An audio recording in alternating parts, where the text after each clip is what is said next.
ইন্টারনেটের দাম না বাড়িয়ে ইন্টারনেটের গতি 3 গুণ করা হচ্ছে।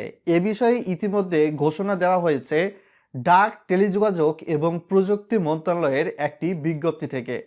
ঠিকই শুনেছেন, বাংলাদেশ টেলিকমিউনিকেশন যে কোম্পানি লিমিটেড রয়েছে তারা কিন্তু বিটিসিএল যেই জিপন প্যাকেজগুলো রয়েছে তার গতি প্রায় অনেক গুণই বৃদ্ধি করে দিয়েছে।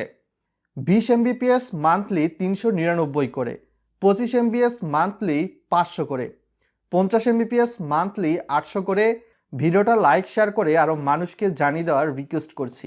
100 MBps মান্থলি 1050 করে, এইভাবে 120 MBps monthly 1150, 130 MBps monthly 1300, 150 MBps monthly 1500, 170 MBps monthly 1700 এবং ক্যাম্পাস 50 MBps এটির বর্তমান মূল্য ধরা হয়েছে 500 করে।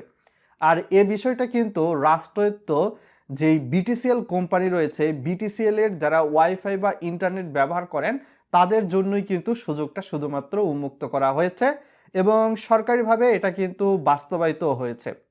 এবং বিটিসিএল এর লাইন যারা ব্যবহার করবেন তারা কিন্তু একটা নির্দিষ্ট প্যাকেজের বিপরীতে একটি রাউটার বিটিসিএল থেকে আপনারা ফ্রিতে নিতে পারবেন ইন্টারনেট লাইন যখন নেবেন। তো বিটিসিএল এর সিদ্ধান্তটাকে কেমন ভাবে দেখছেন আপনারা? ভালো নাকি মন্দ ভিডিওর কমেন্ট বক্সে জানাবেন।